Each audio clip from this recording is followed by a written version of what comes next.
बिहार में हुआ visit of news for nation पर। नीट परीक्षा में गड़बड़ी को लेकर लगातार सरकार और यूयू एक्शन में है। लगातार कार्रवाई की जा रही है, दोषियों पर कार्रवाई के लिए एक्शन किए जा रहे हैं। लेकिन हाल ही में जिस तरीके से बिहार में नीट परीक्षा में गड़बड़ी, उसके बाद से बिहार की सियासत लगातार गर्मा गई, क्योंकि बिहार में आए दिन तमाम तरह की जो परीक्षाएं होती है, सिपाही भर्ती परीक्षा हो, बीपीएससी की परीक्षा हो, अब नीट परीक्षा में जिस तरीके से गड़बड़ी हुई, इसको लेकर लगातार बिहार सरकार पर सवाल किए जा रहे थे, जिसको लेकर अब ईओयू एक्शन में है, लगातार कार्रवाई की जा रही है, दोषियों पर जो है लगातार शिकंजा कसा जा रहा है।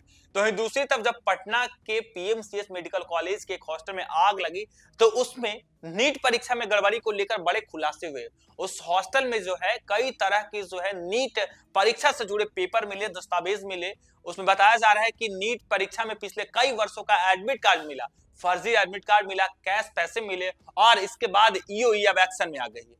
और ईओई नीट परीक्षा का मास्टरमाइंड संजीव मुखिया के खिलाफ जो है अरेस्ट वारंट जारी कर दिया है। संजीव मुखिया जो है बिहार के कई परीक्षाओं का जो है मुख्य सरगना बताया जाता है। कई परीक्षाओं में जो पेपर लीक होता है, परीक्षाओं में गड़बड़ी होती है, उसका मुख्य सरगना संजीव मुखिया बताया जाता है। और संजीव मुखिया के खिलाफ अब ईओयू ने अरेस्ट वारंट जारी कर दिया है, और कहा जा रहा है कि संजीव मुखिया ने 1 महीने के भीतर वो गिरफ्तार नहीं होता है या खुद हाजिर नहीं होता है, तब संजीव मुखिया के खिलाफ जो है बड़ा एक्शन लिया जाएगा। आपको बता दें, बिहार में नीट परीक्षा को लेकर लगातार सियासत तो हो रही थी। लगातार नीट परीक्षा में गड़बड़ी, यानी नीट परीक्षा जो मेडिकल में प्रवेश करने को लेकर जो परीक्षा होती है, उसमें गड़बड़ी हुई थी, जिसको लेकर लगातार बिहार में कार्रवाई हो रही थी और कई लोगों पे कार्रवाई हुई, दोषियों पर लगातार कार्रवाई की जा रही है। तो दूसरी तरफ जो मुख्य सरगना संजीव मुखिया था, उस पर भी शिकंजा कसा गया है, और ईओयू यानी आर्थिक अपराध इकाई ने नीट पेपर लीक और तमाम तरह के जो पेपर लीक बिहार में होते हैं, उसका मुख्य सरगना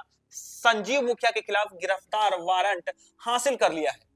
पटना सिविल कोर्ट ने सिपाही भर्ती यानी सिपाही बहाली, बीपीएससी शिक्षक बहाली, नीट परीक्षा समेत अन्य में हुए पेपर लीक मामले में प्रमुख अभियुक्त संजीव मुखिया को जल्द गिरफ्तार करने का फरमान जारी कर दिया है। अगर संजीव मुखिया 1 महीने के भीतर गिरफ्तार नहीं किया जाता या हाजिर नहीं हुआ होता है, तो उसके घर की कुर्की जब्ती की जाएगी। ईओई के स्तर से फिलहाल उसे तलाशने की कवायद तेज कर दी गई है।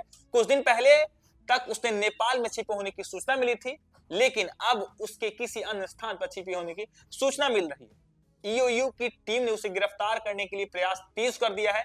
आपको बता दें कि संजीव मुखिया के खिलाफ आय से अधिक संपत्ति का मामला दर्ज करते हुए ईओयू की टीम ने उसके घर समेत अन्य संबंधित ठिकानों पर छापेमारी की थी। इस दौरान बड़ी संख्या में निवेश से लेकर जमीन जायदाद के कागजात भी बरामद हुए थे। आपको बता दें, आय से अधिक संपत्ति के मामले में ईओयू ने संजीव मुखिया के खिलाफ कार्रवाई की थी, और जिसमें बड़ी संख्या में जो है दस्तावेज मिले थे, जायदाद और संपत्ति को लेकर जो है दस्तावेज जो है ईओयू को मिले थे।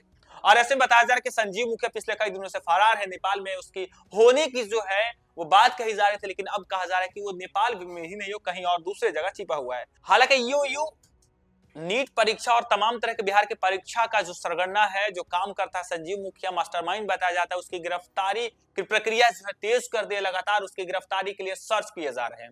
हालांकि नेपाल में उसे छिपे होने की आशंका जताई जा रही है, लेकिन अब बताया जा रहा है कि वो नेपाल में भी नहीं, कहीं दूसरी जगह छिपा हुआ।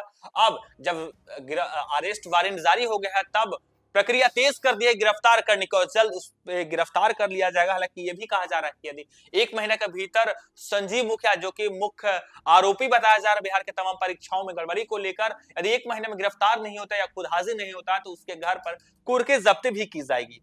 सरकार की तरफ से शिकंजा कसा गया, सरकार की तरफ से एक्शन लिया गया, तब नीट परीक्षा समेत बिहार पुलिस परीक्षा, बीपीएससी परीक्षा और तमाम तरह के सरकारी परीक्षाओं में जिस तरीके से गड़बड़ी का मुख्य सरगना संजीव मुखिया बताया जाता था, उसे लेकर अब गिरफ्तारी को लेकर प्रक्रिया तेज कर दी गई है। और कहा जा रहा है कि यदि संजीव मुखिया 1 महीने के भीतर गिरफ्तार नहीं होता है, संजीव मुखिया यदि 1 महीने के भीतर खुद को हाजिर नहीं करता है, तो ईओयू लगातार उस पर जो है नजर बनाई हुई है और गिरफ्तारी करने की प्रक्रिया तेज कर दी है। हालांकि उसका बेटा गिरफ्तार है इस पेपर लीक मामले में, और बिहार में तमाम परीक्षाओं में गड़बड़ी और पेपर लीक के मामले में मुख्य आरोपी संजीव मुखिया बताया जा रहा है, और लगातार इस पर कार्रवाई की जा रही है। और अब ईओयू के द्वारा शिकंजा कसा जा रहा है, संजीव मुखिया की गिरफ्तारी के लिए प्रक्रिया तेज कर दी गई है। फिलहाल के लिए इतना ही। आप देखते रहिए न्यूज फॉर नेशन।